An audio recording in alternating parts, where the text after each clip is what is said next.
நீங்க ஒரு சின்ன தொழில் பண்ணிட்டு இருக்கக்கூடிய ஒரு ஆளா இருக்கீங்க.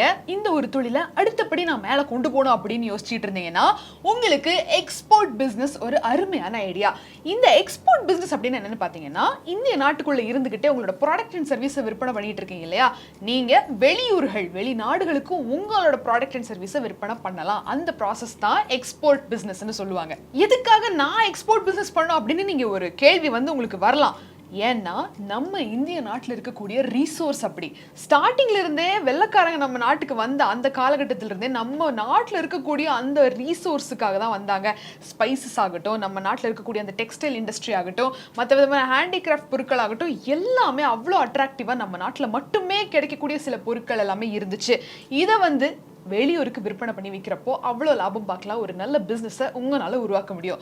ஸோ இன்னைக்கு இந்த ஒரு வீடியோவில் எக்ஸ்போர்ட் பிஸ்னஸுக்கு என்னென்னலாம் நீங்கள் அடிப்படை தேவைகளை ரெடி பண்ணிக்கணும், எவ்வளவு இன்வெஸ்ட்மெண்ட் போட வேண்டியிருக்கும், இப்போ நான் நார்மலாக பண்ணிட்டு இருக்கேன்னா அதுவே போதுமா, இல்லை எக்ஸ்ட்ராவாக ஏதாவது பண்ணணுமா, அண்ட் இந்த லைசன்ஸ் ரிஜிஸ்ட்ரேஷன் நாடு விட்டு நாடு ஒரு பொருள் போகுது விற்பனை ஆகுது அப்படிங்கிறப்போ அதுக்கான ப்ராசஸ் எல்லாம் எப்படி இருக்கும், எந்த மாதிரியெல்லாம் நீங்கள் ஒரு எக்ஸ்போர்ட் பிஸ்னஸை பண்ண முடியும், முக்கியமாக நம்ம இந்திய நாட்டில் இருந்துக்கிட்டு எந்தெந்த எக்ஸ்போர்ட் பிஸ்னஸ் கிளிக் ஆகுது, எந்தெந்த மாதிரி பிசினஸ்க்கு டிமாண்ட் இருக்கு அப்படிங்கிற எல்லா விவரத்தையும் இந்த ஒரு வீடியோல நீங்க பார்த்து தெரிஞ்சுக்குவீங்க. Welcome to Bosswallah business Tamil. நான் மேகலா கண்ணன். முதல்ல நம்ம நாட்டில் இருக்கக்கூடிய அந்த ரிசோர்ஸஸ்க்கான டிமாண்ட் என்ன அப்படின்னு பார்த்தோம்னா, உலகத்திலேயே நம்ம நாட்டில் தான் பால் ப்ரொடக்ஷன் அதிகமாக நடக்குது. அதாவது இந்த டைரி ஃபார்ம்லேயே ஆகட்டும், டெக்ஸ்டைல்லே ஆகட்டும், அதே மாதிரி ஸ்பைசஸ்லேயே ஆகட்டும், விவசாயம், ஹர்பல், அந்த மாதிரி எல்லா செக்டர்லையுமே இந்திய நாடு ஒரு முக்கியமான பகுதியை பிடிச்சிருக்கு. உலகத்திலேயே அதிகமாக எக்ஸ்போர்ட் இம்போர்ட் பண்ணிட்டு பிஸ்னஸ் பண்ணிட்டு இருக்கக்கூடிய நாடு எதுன்னு பார்த்தீங்கன்னா சைனா தான். ஆனால் நம்ம இந்திய நாட்டில் இருந்துகிட்டுமே நம்மளோட பாப்புலேஷனுக்கும் நம்ம உற்பத்தி பண்ணக்கூடிய அந்த ஒரு ரிசோர்ஸுக்குமே அவ்வளவு டிமாண்ட் இருக்கு வெளியூர்கள்ல.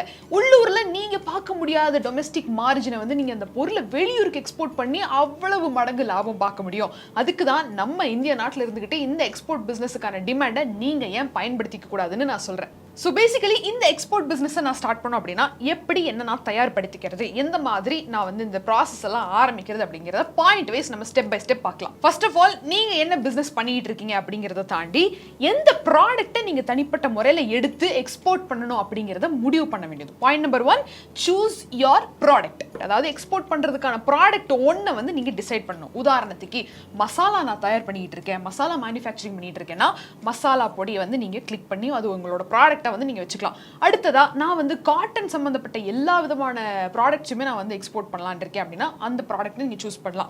அடுத்ததா ஹெர்பல் ப்ராடக்ட்ஸ். இந்திய நாட்டில் அதிகமாக மெடிசினல் பிளான்ட்ஸ் எல்லாம் வளர்றதுக்கான ஒரு அருமையான நாடு நம்ம நாடு. இப்படி நீங்க ப்ரொடக்ஷன் பண்ணிட்டு இருக்கீங்க, ஹெர்பல் சம்பந்தப்பட்ட ப்ராடக்ட்ஸ் எல்லாம் நீங்க தயார் பண்ணிட்டு இருக்கீங்கன்னா அதை ஒரு நீஷா வச்சு அப்படி நீங்க ஸ்டார்ட் பண்ணலாம். அடுத்ததா ஆர்கானிக் ப்ராடக்ட்ஸ்னு சொல்லக்கூடிய சில ஆயுர்வேதிக் சம்பந்தப்பட்டது, இந்த ஆர்கானிக் ஃபார்மிங்ல விளைய வச்சது, அந்த மாதிரி ஏதாவது பண்ணிட்டு இருக்கீங்கன்னா அதை கூட நீங்க ஒரு ப்ராடக்ட்டை சூஸ் பண்ணலாம். இந்த மாதிரி நிறைய செக்டர்ல வரக்கூடிய அந்த ப்ராடக்ட் என்ன அப்படிங்கறத நீங்க ஃபர்ஸ்ட் டிசைட் பண்ணியாகணும். Point number 2, how to choose the product அப்படிங்கிற ஒரு கேள்வி இப்ப நான் சொன்ன லிஸ்ட்டுக்கு அப்புறம் உங்களுக்கு ஒரு கேள்வி வரலாம். இதுல எதுன்னு நான் சூஸ் பண்றது அப்படிங்கிற ஒரு தாட் ஒன்று வரும்.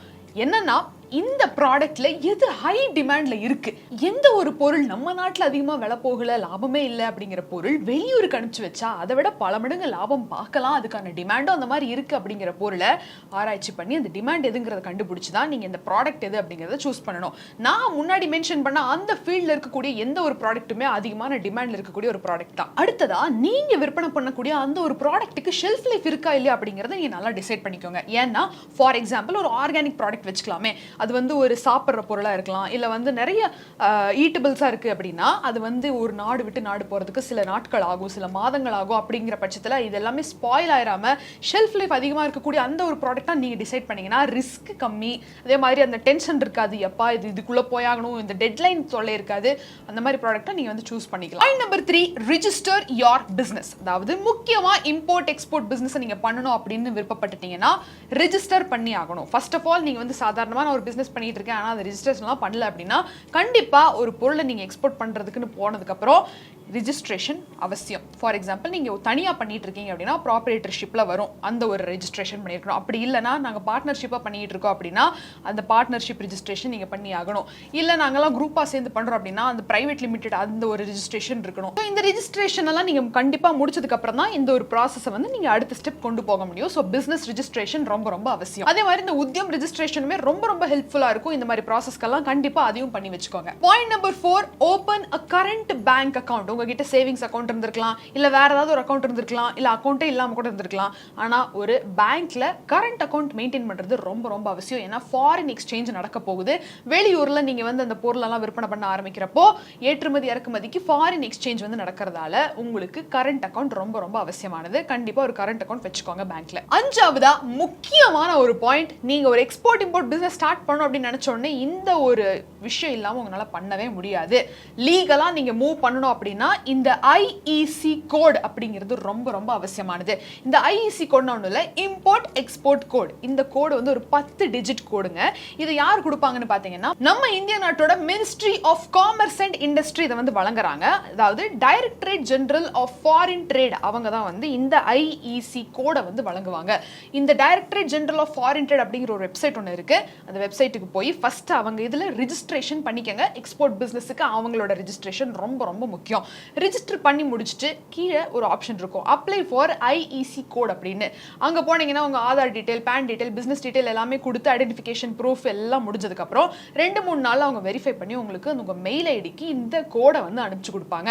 இந்த கோடு இருந்தா மட்டும்தான் லீகலி உங்களால எக்ஸ்போர்ட் பிசினஸ் பண்ண முடியும். சோ இந்த ஒரு விஷயத்தை கவனமா நீங்க கண்டிப்பா பண்ணுங்க. இதுக்கு வந்து ஆன்லைன்ல ஒரு 500 ரூபாய் ஃபீ சார்ஜ் பண்ணுவாங்க. அதுக்கப்புறம் உங்களோட கோடு வந்து அவங்க வெரிஃபை பண்ணி ப்ராசஸ் பண்ணி உங்களோட மெயில் ஐடிக்கு அனுப்பிச்சிருவாங்க. நான் முதல்ல சொன்ன இந்த டைரக்டரேட் ஜெனரல் ஆஃப் ஃபாரின் ட்ரேட்ல நீங்க ரெஜிஸ்டர் பண்றப்போ கவர்மெண்ட் கொடுக்கக்கூடிய இந்த எக்ஸ்போர்ட் பிசினஸுக்கான எல்லா பெனிஃபிட்ஸ் ஸ்கீம்ஸ் எல்லாமே உங்களுக்கும் பொருந்து உங்களுக்கு வந்து சேரும். ஆறாவதா, ஃபைண்ட் இன்டர்நேஷனல் பையர்ஸ். ஃபர்ஸ்ட் நீங்க இந்த பிசினஸ் எல்லாம் ரொம்ப ஓஹோன்னு பண்றதுக்கு முன்னாடி சப்ளையர்ஸ் யாரு, வாங்குறவங்க யாரு, அங்கிருந்து நீங்க பண்ணக்கூடிய இப்போ B2B டிரான்ஸ்ஃபர் பண்றீங்கன்னு வச்சுக்கலாம். நீங்க ஒரு பிசினஸ் பண்ணிட்டு இருக்கீங்க, இதை நீங்க டிரான்ஸ்ஃபர் இன்னொரு பிசினஸ்காரங்களுக்கு பண்றீங்க அப்படின்னா அந்த சப்ளையர்ஸ் யாரு அப்படிங்கறது எல்லாத்தையுமே நல்ல விவரமா தெரிஞ்சு லிஸ்ட் அவுட் பண்ணிக்கங்க. ஃபார் எக்ஸாம்பிள் ஒரு B2B அப்படின்னா இப்போ இந்தியா மார்ட்ல B2B சொல்யூஷன்ஸ் இருக்குது. அதே மாதிரி இந்த எக்ஸ்போர்ட் இந்தியா அப்படிங்கிற இடத்துல எல்லாமே ரிஜிஸ்டர் பண்ணி வச்சுக்கோங்க. நீங்களும் ஒரு எக்ஸ்போர்ட்டர் தான் அப்படிங்கிற மாதிரியான ஒரு ஐடென்டிஃபிகேஷனுக்காக. ஏழாவதா, choose shipping and logistic partners. இப்போ ஒரு பொருள் நாடை விட்டு வெளியில போகுது அப்படிங்கிறப்போ முக்கியமா அந்த டிரான்ஸ்போர்ட்டேஷன் எந்த மோட்ல நடக்குது அப்படிங்கிறது ரொம்ப ரொம்ப அவசியம். உங்களோட பட்ஜெட்டை பொறுத்து, உங்களோட கன்வீனியன்ஸை பொறுத்து, ஒரு பொருளோட ஷெல்ஃப் லைஃபை பொறுத்து அது ஏர் மூலியமா நீங்க வந்து டிரான்ஸ்ஃபர் பண்ண போறீங்களா இல்ல நீங்க சி மூலியமா டிரான்ஸ்ஃபர் பண்ண போறீங்களா அப்படிங்கறது நீங்க முடிவு பண்ணணும். ஒருவேளை நான் வந்து இந்த பிளேன்ல நான் வந்து எக்ஸ்போர்ட் பண்ணிக்கிறேன் அப்படின்னா இந்த ஏர் கார்கோ மாதிரியான இடத்துல நீங்க வந்து உங்களோட பார்ட்னர்ஷிப்பை வச்சுக்க வேண்டியிருக்கும். ஃபார் எக்ஸாம்பிள் இந்த DHL, FedEx, Blue Dart அப்படிங்கிற மாதிரியான அந்த ஷிப்பிங் லாஜிஸ்டிக் பார்ட்னர்ஸோட நீங்க டைப் வச்சுக்கிட்டீங்க அப்படின்னா உங்களோட அந்த எக்ஸ்போர்ட் டிரான்ஸ்போர்ட்டேஷன் எல்லாமே வந்து கொஞ்சம் ஸ்மூத்தா இருக்கும். அப்படி இல்ல நான் வந்து கடல் ரீதியா ஷிப்பிங் பண்ணிக்கிறேன் அப்படின்னா கூட அதுக்குமே நிறைய லாஜிஸ்டிக் பார்ட்னர்ஸ் ரெடியா இருக்காங்க. அதை நீங்க பார்த்து சூஸ் பண்ண வேண்டியிருக்கும். முக்கியமா கஸ்டம் டியூட்டி, அதுக்கப்புறம் இந்த டாக்ஸ் எல்லாமே ரொம்ப ஸ்ட்ரிக்ட்டா ஃபாலோ பண்ணுங்க. எந்த மாதிரி இருக்கும் அப்படின்னா ஃபார் எக்ஸாம்பிள் நம்ம இந்திய நாட்டில இருந்து வெளியூருக்கு போகுது, அதுக்கு தகுந்த டாக்ஸ் ஆகட்டும், அதுக்கு தகுந்த ப்ரொசீஜர் ஆகட்டும், கஸ்டம் டியூட்டிஸ் எல்லாத்தையுமே அப்ளை பண்றதாகட்டும், பிரைஸ் அதுக்கு மேல விற்கிறதாகட்டும், இதெல்லாம் பார்த்து பண்ணுங்க. ஏன்னா நிறைய பேர் இதுல ஏமாந்து அந்த பொருள் வந்து கம்ப்ளீட்டா ரிட்டர்ன் வர்றதாகட்டும் இல்ல வந்து என்ட்ரியே ஆகாது அப்படிங்கிற மாதிரியான சில சிக்கல்களை சந்திச்சிருக்காங்க. ஸோ இந்த விஷயத்துல ரொம்பவே ஜாக்கிரதையா இருங்க. எட்டாவதா முக்கியமான ஒரு பாயிண்ட்டுக்கு வந்திருக்கோம், எவ்வளவு செலவாகும் அப்படிங்கிற மாதிரியான ஒரு கண்ணோட்டம் தான். இது எல்லாமே உங்களோட ப்ராடக்ட்டை பொறுத்து இருக்கு. உங்களோட ப்ராடக்ட்டை பொறுத்து தான் உங்களோட இன்வெஸ்ட்மெண்ட் டிபெண்ட் ஆகும், உங்களோட அந்த சார்ஜ் டிபெண்ட் ஆகும், டிராவல் எக்ஸ்பென்சஸ் டிபெண்ட் ஆகும், அதுக்கான கஸ்டம் டியூட்டிஸ் எல்லாமே நீங்க எந்த ப்ராடக்ட்டை சூஸ் பண்ண போறீங்க அப்படிங்கிறதுல தான் இருக்குது.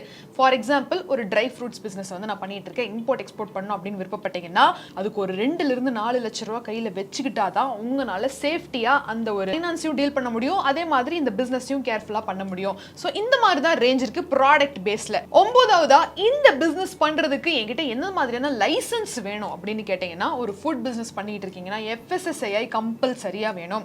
ஒரு ஃபுட் எக்ஸ்போர்ட் பண்றீங்க அப்படின்னா, அதே மாதிரி ஸ்பைசஸ் அதை நீங்க எக்ஸ்போர்ட் பண்ண போறீங்க அப்படின்னா முக்கியமா இந்த ஸ்பைஸ் போர்டோட ரெஜிஸ்ட்ரேஷன் அந்த லைசன்ஸும் கண்டிப்பா தேவைப்படும். IEC கோட் அப்படிங்கிற அந்த 10 டிஜிட் அதுவுமே ரொம்ப கண்டிப்பா தேவைப்படும். GST ரெஜிஸ்ட்ரேஷன் இல்லாம நகரவே முடியாது, அது உங்களுக்கே தெரியும். அதே மாதிரி இந்த விவசாயம் சம்பந்தப்பட்ட ஃப்ரூட்ஸ், வெஜிடபிள்ஸ் இதெல்லாமே நீங்க எக்ஸ்போர்ட் பண்ணிட்டு இருக்கீங்க அப்படின்னா APEDA அப்படிங்கிற அந்த ஒரு ரெஜிஸ்ட்ரேஷன் ரெஜிஸ்ட்ரேஷன் தேவைப்படுது. குறிப்பிட்டு விவசாயம் அக்ரிகல்ச்சர் டிபார்ட்மெண்ட்டில் வரக்கூடிய அந்த ஒரு ப்ராடக்ட்ஸ் எல்லாத்துக்குமே வந்து இந்த APEDA அப்படிங்கிற அந்த ஒரு லைசன்ஸ் ரெஜிஸ்ட்ரேஷன் கண்டிப்பாக தேவைப்படும். ஸோ 10ஆவதா முக்கியமாக எந்தெந்த ஃபீல்டில் வந்து அதிகமான டிமாண்ட் இருக்குது, எந்த எக்ஸ்போர்ட் பிஸ்னஸை நான் இப்போ ஸ்டார்ட் பண்ண முடியும் அப்படிங்கிற மாதிரி ஒரு கேள்வி உங்களுக்கு இருந்ததுன்னா இந்த ஒரு ஐடியாவை சும்மா அப்படி நான் கொடுக்குறேன், யோசிச்சு பாருங்க. ஊறுகாய் விற்கிறாங்க, ரொம்ப முக்கியமாக இந்த பிக்கல் பிஸ்னஸ் அப்படிங்கிறது நம்ம வீட்டில் எல்லாரும் பண்ணி பக்கத்து வீட்டுக்கு ஒரு 4 வீட்டுக்கு கொடுத்துட்டு அப்படியே ஹோம்மேட் பிக்கல் பிஸ்னஸ் அப்படிங்கிறத நம்மலாம் யோசிச்சு பார்த்துருப்போம். ஆனால் இந்த ஊறுகாய் எக்ஸ்போர்ட் பிஸ்னஸில் அவ்வளோ பெரிய ரோல் ப்ளே பண்ணிட்டு இருக்கு. US, சிங்கப்பூர், மலேசியா, இந்தோனேஷியான்னு எக்கச்சக்கமான கண்ட்ரீஸில் பிக்கல் வந்து இந்தியாவிலிருந்து வாங்கிட்டு இருக்கிறவங்க நிறைய பேர் இருக்காங்க. நான் வந்து கஸ்டமர்ஸை சொல்ல, B2B பிஸ்னஸ் சப்ளையர்ஸ் நிறைய பேர் இருக்காங்க. இதை நீங்கள் யோசிச்சு பார்க்கலாம். அடுத்ததா ஹேண்டிகிராஃப்ட் பொருட்கள். நம்ம இந்திய நாட்டில் நம்ம வந்து தஞ்சாவூர் பொம்மைக்கு அவ்வளோ ஃபேமஸாக இருக்குது. நிறைய ஸ்கீம்ஸ் அண்ட் ப்ரோக்ராம்ஸை வேறு அனௌன்ஸ் பண்ணியிருக்காங்க. நம்ம தஞ்சாவூர் நம்ம வந்து டால் ப்ரொடக்ஷனில் வந்து நிறைய வந்து கொண்டு வரணும் அப்படின்னு சொல்லி நம்ம கவர்மெண்ட் இந்த பட்ஜெட் அனௌன்ஸ்மெண்ட்டில். அதனால் ஹேண்டிகிராஃப்ட் பொருட்களுக்கு வந்து அவ்வளோ ஒரு டிமாண்ட் இருக்குது வெளியூர்களில். அதே மாதிரி நான் சொன்ன முதல் டாபிக் தான், காட்டன் டெக்ஸ்டைல் இண்டஸ்ட்ரிக்கு அவ்வளோ டிமாண்ட் இருக்குது. USA, மலேசியான்னு எல்லா இடத்துலையுமே வந்து நம்ம ஊர் காட்டனை அவ்வளோ அழகாக விரும்பி யூஸ் பண்ணிகிட்டு இருக்காங்க. அது போக உங்களுக்கு முக்கியமாக அரிசி, அக்ரிகல்ச்சர் சம்மந்தப்பட்ட நெல், அரிசி, பயிர் எதாக இருந்தாலும் அவங்க வந்து அவ்வளோ அழகாக எக்ஸ்போர்ட் பண்ணி அவங்க வந்து யூஸ் பண்ணிகிட்டு இருக்காங்க. பாஸ்மதி அரிசிகள்லாம் அவ்வளோ டிமாண்ட் இருக்குது வெளியூர்களில். ஸோ இதெல்லாம் தான் நான் சொன்ன அந்த ஒரு சில பிளேசஸ் அண்ட் ப்ராடக்ட்ஸ் எதுவெல்லாம் ரொம்ப ஹை டிமாண்டில் இருக்குது நம்ம இந்தியா நாட்டிலேருந்து வெளியில் போகக்கூடிய அந்த ஒரு ப்ராடக்ட்ஸ் இதெல்லாம் தான்.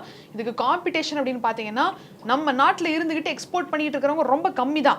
அந்த எண்ணிக்கையில் நீங்கள் ஒரு இடத்த பிடிச்சிட்டிங்க அப்படின்னா சூப்பராக அவங்களால இந்த ஒரு பிஸ்னஸை அமோகமாக பண்ண முடியும். ஸோ இன்னைக்கு இந்த ஒரு வீடியோவில் ஒரு எக்ஸ்போர்ட் பிஸ்னஸ் ஸ்டார்ட் பண்ணோம் அப்படின்னா முக்கியமாக தேவைப்படுற 10 அம்சங்கள் என்ன அப்படிங்கிறத நான் இன்னைக்கு சொல்லியிருக்கேன்.